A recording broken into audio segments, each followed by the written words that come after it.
Welcome back to the Gaming Co-op. I have a quick and easy battle report for you. I'm going to try and make this as short form as possible. This is our table made out of scrap and junk. Don't mind any of the clutter in the background. We are in the process of moving / setting up stuff, so we'll see how that goes. We have our two armies. This is a 1,000-point game, so we will be starting with 6 CPs. Both armies are using a battalion detachment. I will begin by talking about the Imperial Guard, who I will be commanding. I'm using both armies because COVID. So it's a battalion. To fill that out, we have 3 infantry squads, no upgrades, and a squad of Tempestus Scion drop troops. Then we have our characters, which is a company commander and 2 tank commanders. Both tank commanders will be master mechanics. Doesn't matter which one's the Warlord at this point because I'm not taking anything that will be impacting that. The relic we will be taking will be Core of Aquila, which will go on to the company commander, and that'll potentially regen us some command points as we go. And then we have a squad of 7 Bulgrin, 3 Brutes, 4 Slabs, just a real hulking, terrible unit to fight in a 1,000-point game. We have Ministorm Priest to give them an additional attack each. And then we have our Chimera with our Heavy Bolter and Multi-Laser. Or actually, no, sorry, he's what he's equipped with, which is Multi-Laser and Heavy Flamer. For the Orcs, we have Death Skulls because they are, plain and simple, the best clan when it comes to 9th edition low point games. You can't argue with how efficient they become when they become Death Skulls.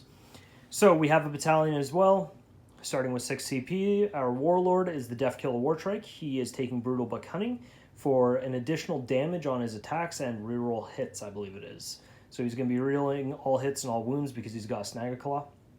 We have a Weird Boy, and he is a Warp Head for -1, so now we're at 5 CP. His 2 psychic powers, one will be the Death Skull specific one, which is Maniacal Seizures, which when casted on an enemy unit, makes them an additional rend when shooting at. So shooter boys become AP 1, everything else becomes AP yada yada. It increases his armor penetration.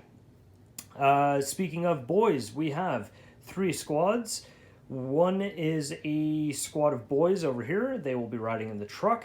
Then we have a squad of 13 Gretchen and a squad of 10 Gretchen. We had 15 extra points, so we couldn't really buy much with that, so we just got a couple extra Gretchen.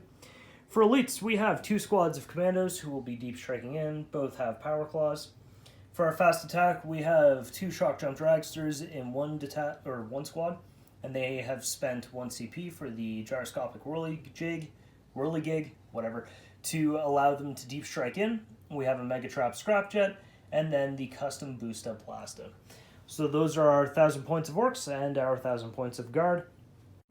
Alright, I have 2d6 here. We're going to be doing Strike Force level missions, even though we only have 1,000 points, just because I want to get used to the missions I'll most likely be playing. So the green will be low, gray will be high. It's 2d3. And here we have Surround and Destroy deployed. So we have objective markers in both the no man's land and the deployment zones. There's some behind those pipes, similar to that side there. The Orcs have picked Deploy Scramblers, Engage on all fronts, and Psychic Ritual. The Guard have picked Domination, While We Stand We Fight, and Deploy Scramblers.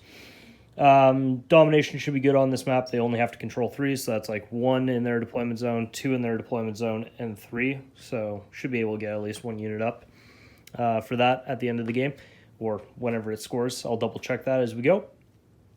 So once again, this is my first time playing 9th edition, so there will definitely be some mistakes. Just let me know down in the comments below what I miss. So we are going to roll off to see who is attacker and defender. Green die will be the Orcs.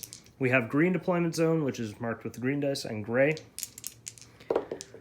So the result is 4-2. Guard will choose to be the attacker, so they will get 2nd deployment. So we are going to alternate back and forth. The Orcs are going to take that side over there. And I will show you what the game is looking like once the deployment is completed. So it'll be alternating. Orcs and then Guard, Orcs then Guard, so on and so forth. So here you will see me deploying all the units, with the Orcs going first. My objective when I deploy is to keep most of the important things out of line of sight. And so the Chimera was good for that because I used it as a line of sight blocker for a squad of 10 men behind it. the shock jump dragsters were put behind those industrial pipes there. Everyone was kind of scattered in the corners at best to, you know, just avoid being seen on turn 1. So that way it wouldn't be an absolute crushing blow. Demolisher cannons are pretty scary. So the Orcs had less drops in this situation. You're going to see the Bullgrin take the field here in a second with their Ministor and Priest. And here comes the Priest. And then also the truck, once again, trying to keep them out of line of sight of the potential locations. I knew that, because I'm playing myself, that the tank commanders would be going in the corners most likely, trying to gain line of sight on the lanes that they could see up. And that's that. Oh, cannon fell off. Fix that. All right. So we have the insidious Orcs on that side. Majority of them are clumped behind that line of sight blocking terrain. There's a squad of Grots right against the pipes within 3 inches of the Death Kill Wartrike. So even if the tanks get first turn and they get line of sight on them and range, they won't be able to hit them right off the bat because they'd have to thin out those Grots who are also obscured. So that's good. Once again, going back to that, talking about silhouettes. So we have both the shock jumps there. We have the Megatrap Scrapjet, pretty well hidden.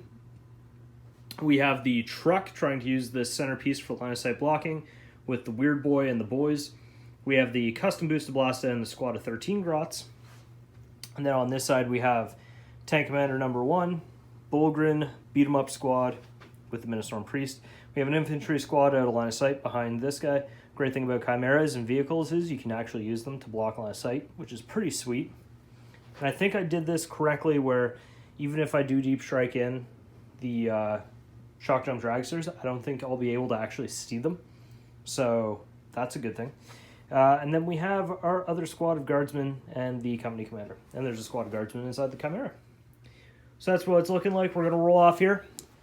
Green will be the Orcs. Winner is going first,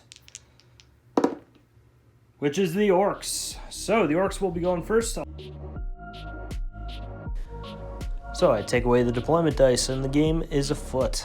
The thing you're going to see me doing here is measuring out to see if I could get both shock jump dragsters in line of sight. I couldn't really, and also the stratagem only affects 1 shock jump at a time to redeploy them after they shoot. So I played pretty cagey. In the first turn, I only did like 3 wounds, I think, to the tank commander in the top left. And I noticed that it's actually really hard for Orcs, who have a plethora of damage 3 weapons, to face off against an enemy who has damage reduction of 1. So the Death Guard matchup and a lot of other ones now that we're seeing the damage reduction as the new hotness is scary to Orcs.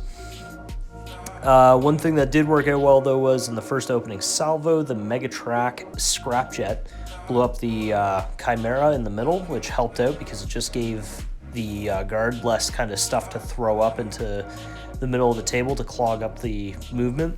I think that actually worked out pretty well late game too. So you're going to also see that the Psyker, he's now in the middle. He's casting Psychic Ritual, getting me my 5 points right off the bat. And the truck moved up after he got out. I'm keeping the boys inside just to keep them safe because I figured that having the ability to ramshackle off D6 damage is pretty decent. I think it didn't work out as well as I was hoping though, but we will see how that plays out. So after the Chimera explodes, or didn't explode, sorry, gets killed, the guardsmen come on out and then they get met with a couple of shots from the boys inside, as well as also the truck itself firing its big shoot-up.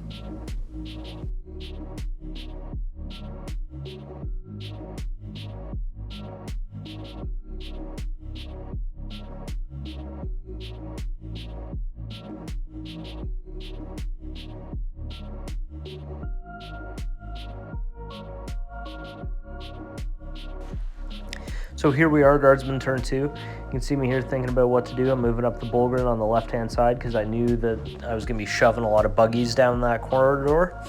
And at the same time, I'm moving and advancing a lot of Guardsmen up the right-hand side of the table to go and capture that objective, since there's not much in the way of offense from the Orcs in that corner, except for the custom boosted Blasta. I did think about trying to move the first tank commander there on the far right up to try and get some pot shots off on him. But after doing so, I realized it wouldn't have mattered because the range is only 30 inches on the demo cam. So it was much better to stay put and hold that objective this turn. So here comes the guardsman measuring out, moving and advancing, and then the company commander comes up behind them, gives them an order, moves them up onto that objective, then he orders himself. So that way they're all hanging out together, being happy. His order to himself actually sends him, I think, back around to the other side, if I'm not mistaken, where he ends up ordering the red-based guys on the next turn to rapid fire into the truck, which they have now actually taken the left-hand objective from.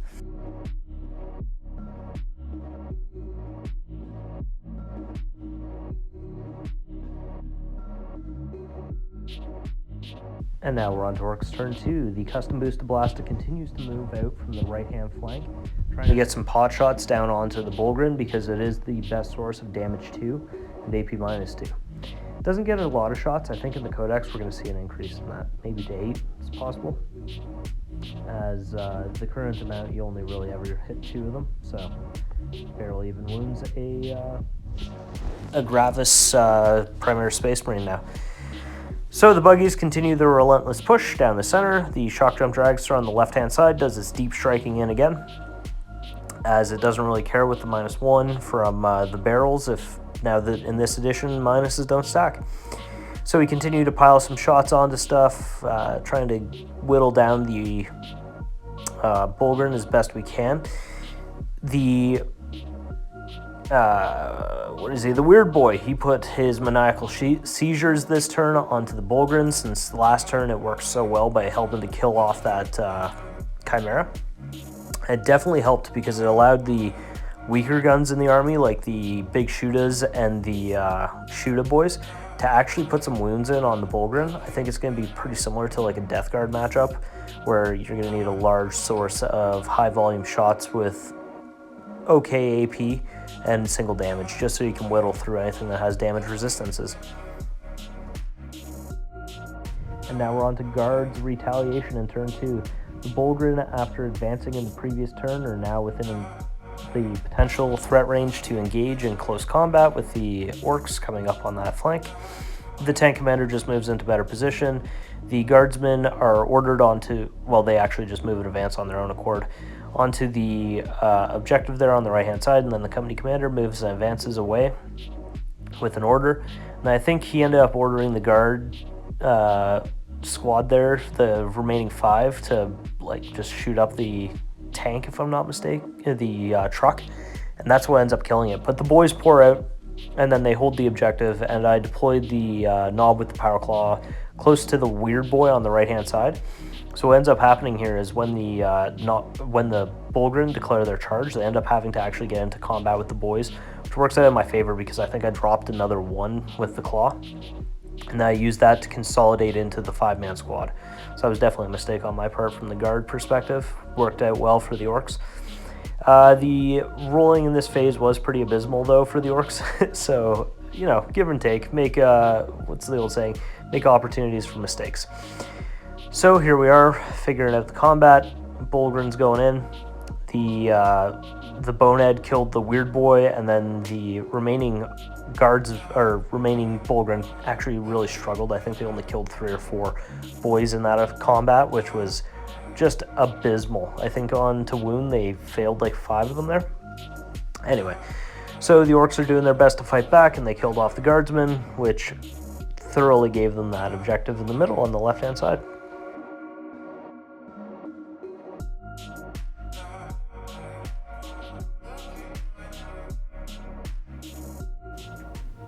And here we are at the top of turn 3. Orcs are about to go again. The weird boy died and the truck died. There was a charge in the middle of the board by the Bulgrins, but they did suffer a lot of casualties getting up there because they immediately got hit by the psychic power by the weird boy. He did cast Psychic Rituals twice in the past 2 turns, so we did end up with 10 points from that, but not the max of 15. So now that he's gone, we're going to have to find scoring through other things, primarily the primaries, go figure, and also starting to actually get some corners for engage on all fronts, because we haven't scored one of those yet. I've been really nervous about using my shock jumps, so I keep moving them back every time I bring them up, and that's being done through the stratagem, temperamental gyroscopic whirligig, so it allows one after it shoots to immediately just mess off back to the background again.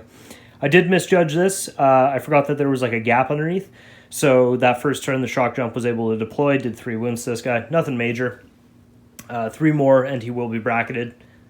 but it doesn't really matter because there's already a bunch of minuses. The Orcs are having troubles fighting through the center piece of terrain because I think it's kind of industrial looking. That's why I did the pipes. So when they shoot through, everything's at -1. So what's ending up happening is all that required Orc shooting of 5s, you need those 5s, just keep getting messed up. And the shock jumps had difficulty too because the Bullgren were right in the thick of it. So they were receiving the benefit of industrial terrain because people are having to shoot through it to get at the Bullgren. So here we are. We are on the top of turn 3. Orcs are about to get started. I'm going to focus the camera more on this side because the left-hand side isn't really doing much right now, and it's probably going to get calmer and calmer as all the buggies start moving around this way to flank and probably start trying to push on this objective in this back right corner. So that's it. Off to turn 3. So here we are in Orcs turn 3. We're going to keep applying pressure on the left-hand side. The boys are going to move over to the piece of terrain there. Not a crater, just like some damaged down ship. It's on both sides. Didn't treat it as a crater. Maybe in the next game I will. And then what ends up happening is it allows for the buggies to start really putting on the pressure and moving up to the gap on the left-hand side. And it just let me put more stuff down on the objective. I thought about bringing the commandos in on the objective to reinforce it, but then I remembered I needed 1 more scramblers. So then these boys decide to go up into that top left, not shoot their guns or do nothing like that. Or sorry, not boys, but commandos. And get my deploy scramblers for the no man's land. You're going to see me readjust them here in a second because I realized I had deployed them too close to the guys in the pipes who I keep forgetting about even though I'm standing on that side of the table. So through my shooting, I was able to continue to whittle down the Bullgren. They didn't go down as easy this time now that Maniacal Seizures is gone. And then I made the callous mistake of trying to shoot up the tank commanders later on in the game without Maniacal Seizures, which was a fool's errand. And I did literally nothing until I got into combat with them. So the the Mega Trap Scratch Jet, after the Bullgrim were dead, charged into the Ministorm Priest, who you can't see right now. And I was hoping I was going to be able to fit another buggy in there just to provide support, but it didn't happen. And he also wasn't able to do the D3 mortal wounds on a 4+. And then he whiffed on all his attacks, so the Ministorm Priest went unscathed. So then the boys just kind of loitered there, and we've got the guard retaliating, which consisted of the... Oh, there's me reshuffling the boys there, making sure that they're actually appropriately and legally parked. Don't want to be doing anything crazy there. So the guardsmen moved up through the pipes to take some shots at the commandos that had just deep struck in while holding the objective. And the Ministorm Priest fought back, that sort of thing. The Mega Trap Scratch Jet there just got blown up by the tank commander in the top left. I was really trying to do target prioritization. I wanted to shoot the Death Killer Wartrike, but I knew he wouldn't really be doing much for the rest of the game since I had waited so long, which was definitely a mistake on the Orc playing part. So it's just kind of being more aggressive with him. Using him to apply pressure would have been smart.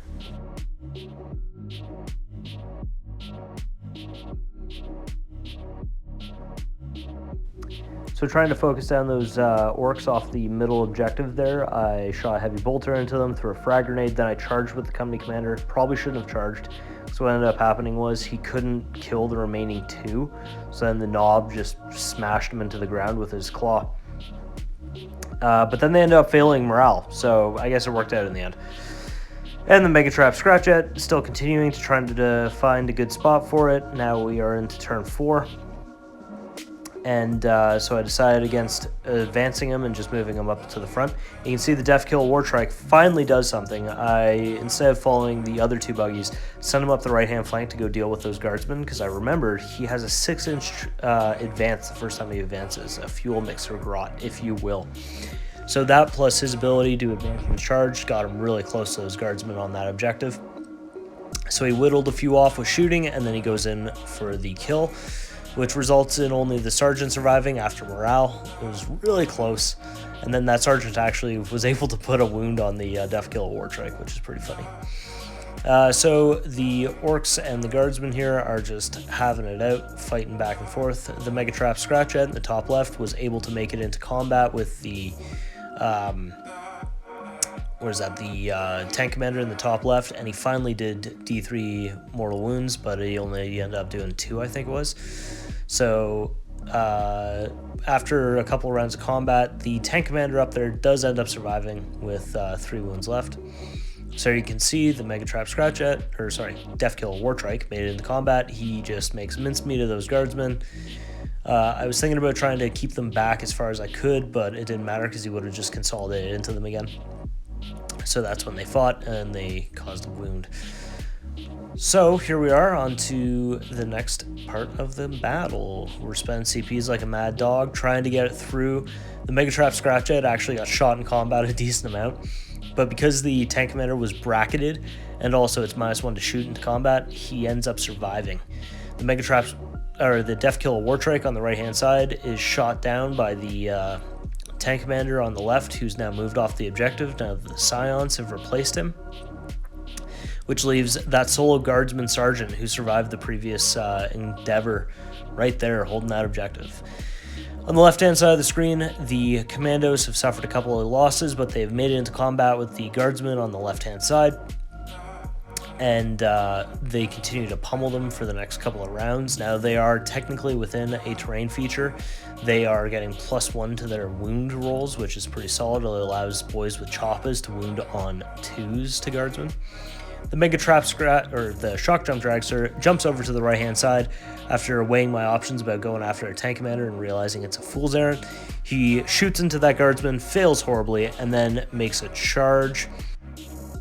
So later on in the game, I do make mention of requiring the use of more CPs maybe to change the outcome, but it wouldn't have mattered in this case. The sergeant here, he fails like 2 wounds and he dies. So even if I had CP'd 1, wouldn't have mattered. And that's pretty much the end of the game, because no matter what the guardsmen do, they can't really get domination at this point. So we just throw some dice for fun, see what the outcome is. I think I killed the Boondak Snazwagon on the left-hand side. Oh, damn it. Custom Boost of Blast on the left-hand side. And that's pretty much it. So here's the recap. And there we have it. The game is over. The Orcs were able to do some shenanigans. The Shock Jump Dragster in particular deep struck back over here, shot at the guardsman, didn't kill him, was 9 inches away, rolled, what was it, like a 4 and a 1, ear-we-go'd the 1, that became a 6, plenty of distance, got into combat, killed the guardsman, consolidated this way just to hide a little bit from this guy in case. This Megatrap Scratchjet, he did a great job holding it off. He was down to his final wound. This Commando survived with 1 wound left and killed his It now belongs to the Orcs. It was a great Orcs. game. The guardsmen, they stalled out. Once they started losing the guardsmen holding objectives, that was the end of the game. The final score was 73 for the Orcs, 62 for the guardsmen. It was that final turn of only scoring 5 on primary and no domination. Oh, whoops, they actually have an additional 10. 60, ooh, for, what is it? Well, we stand, we fight, the 2 tanks were the leftovers. So that actually puts them at 72, even closer than I thought. It's 73 for the Orcs, 72 for the Guardsmen. They, in hindsight, these guys probably should have maybe tried to daisy chain out around this corner and just do some pot shots at something or get involved. Bringing them in so late into the game was a poor idea. Probably should have brought them in turn 3, moved this tank up just to provide more firing support up the center lane to assist the Bolgrins with their push. That would have just made it so much more difficult for the Orcs to work their way with all the buggies this way. Highlight of the game too is also the Death Kill Wartrike, who was sitting in the backfield forever. He started coming this way, and then I remembered he auto boosts 6 inches the first time he advances. So what I did with them was I decided to, rather than come this way with the rest of the buggies, I had him pull a Yui, come back around and fight all those guardsmen here, and he did a great job. He left 1 alive. What can you do? Kind of a fluke when that kind of stuff happens, that 1 guardsman survives. But yeah, so that was a fantastic game. Very close, 73 to 72.